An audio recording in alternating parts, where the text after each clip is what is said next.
respond for airplane crash at 11 Fort Collins Airport, 4824 Earhart Road. Report south of location. It's a rare situation. These are rare, thankfully, that these don't happen very frequently. But one that emergency responders have to prepare for. But we always have to train and test our capabilities to respond to such emergencies. A commercial jetliner has crashed at the old Cloverleaf dog track in Loveland. Anywhere Airlines, it's reported it's an MD-80 aircraft. We have information that there's 148 souls on board. We have multiple injuries. Several patients have been transported to area hospitals at this time. As part of the training required every 3 years by the FAA, responding emergency personnel must address the safety and security needs of the scene, extinguish active fire, and treat and transport victims. We are the first responders to our Fort Collins Loveland Airport, and so it is critical that we have a very close working relationship and that we do train often to be able to respond to such emergencies. Emergency crews responded to the crash scene within several minutes.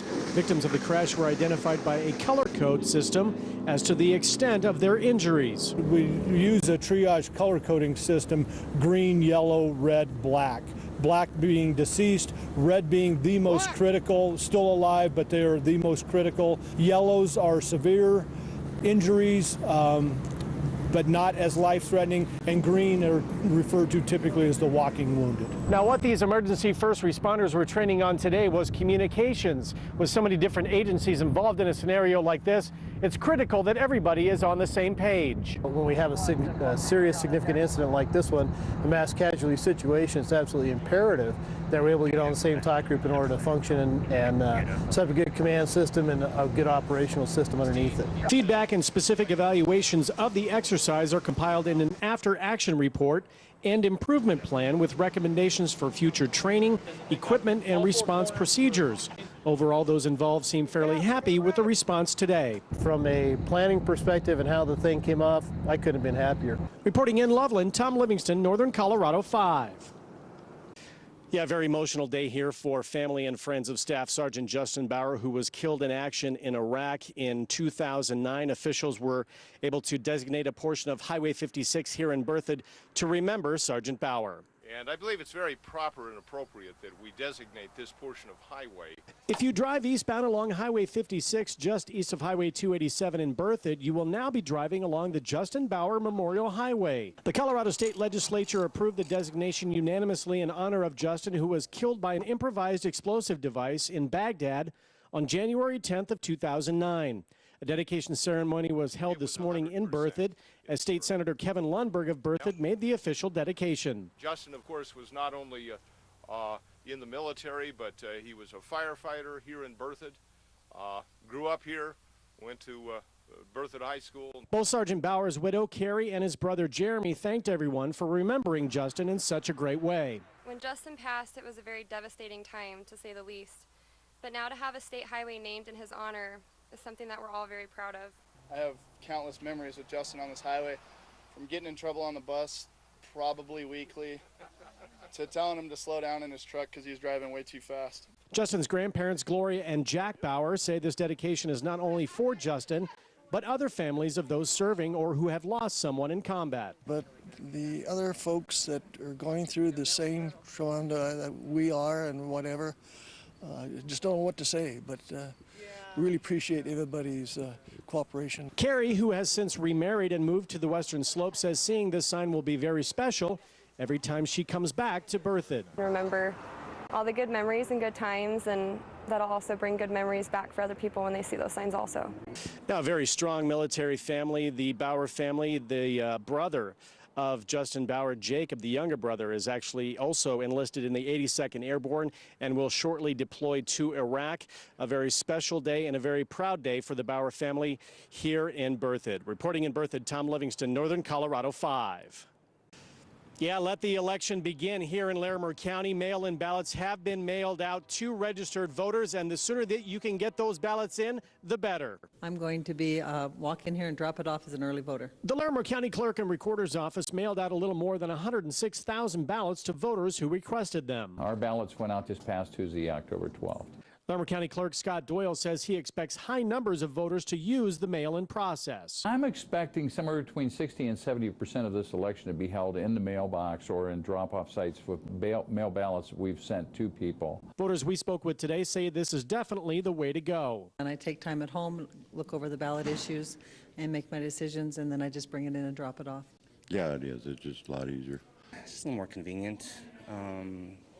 With kids involved in a lot of different things, we have a little time to run around and do other things. And most have already decided who and what they will be voting for. You see a lot of the advertisements on the news and stuff, so you kind of figure out who's who, and then you pick, and I pick a lot of from that, yeah.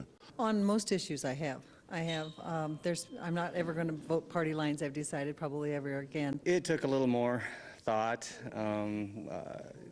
not quite as easy as last election. There's some things that have changed. Doyle says because the ballot is a lengthy one, mailing it in is something he recommends over voting at the polling stations on Election Day. This isn't a ballot that you can handle in a voting booth in, 20, 30 minutes. It's going to take some time if you wait until Election Day. But don't panic. If you didn't request a mail-in ballot and you still want one, you have time. They can contact our office up until the 26th of October, and we can mail them one out from now till then. Now, another benefit of turning in that ballot early is that if you do not like getting those annoying political party phone calls at home, which I'm sure nobody likes to get, they actually track and monitor the mail-in ballots that have come in, and they won't contact people who have already voted. Reporting in Larimer County, Tom Livingston, Northern Colorado 5. Yeah, the campaign trail is definitely beginning to kick up dust as we approach the final 2 weeks here of the midterm election.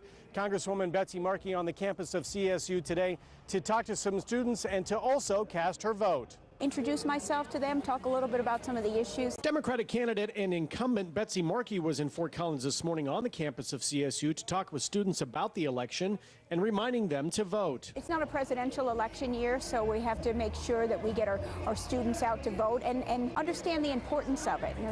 The importance of differences between the candidates, and that it's an honor, it's a privilege to be able to vote. Students on campus stopped to talk with the Congresswoman along the plaza outside of the Laurie Student Center.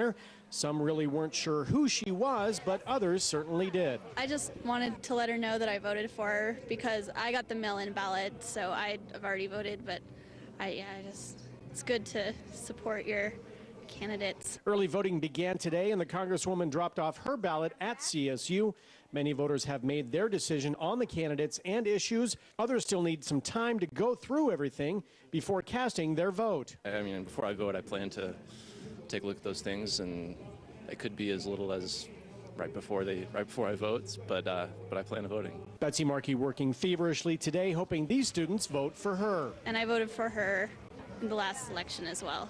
Now, this 4th congressional district race is a very tight race between Betsy Markey and Republican challenger Cory Gardner.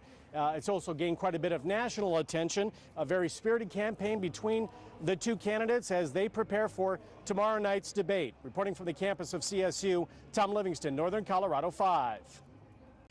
Yeah, this is actually the 24th year for CSU Cans around the Oval as thousands of people in the community come by here and drop off food for the Food Bank of Larimer County, one of their biggest food drives of the year. Cans Around the Oval is the biggest food drive event that we have. As the largest one-day food drive in Northern Colorado, CSU partners with the Food Bank for Larimer County to raise food and monetary donations to help those in need in the community. Thank you all for taking the time and effort that over this past month and a half of collecting the food and the money that will be given to the Larimer Food Bank. Last year, 13,000 students, faculty, and members of the community collected 90,000 pounds of food. That's enough to wrap around the Oval 45 times. A record $27,000 in donations was also received during last year's effort. Amy Pisani with the Food Bank says the need remains strong. The need continues. It's not going down. Luckily, it's not going up a great deal either, but we're still feeling the impact of the recession. And as much as the cans of food that are collected throughout the year are a big help, Pisani says cash is what is really needed. Every dollar donated will provide enough food for 4 meals or for a family of 4. So we can do a lot with $1. CSU President Tony Frank not only took part in placing the ceremonial first cans around the Oval, he also dropped off a half a ton of rice as his donation.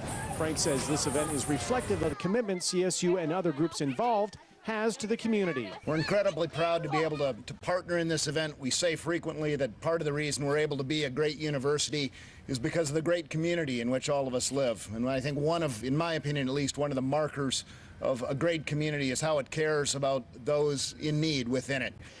Now, this event did only go through today. If you didn't get a chance to come by and drop off food, you can still go by the food bank of Larimer County and drop off food there. You can also donate at their website. We've also put that website on ours at NOCO5.com. Reporting from the campus of CSU, Tom Livingston, Northern Colorado 5.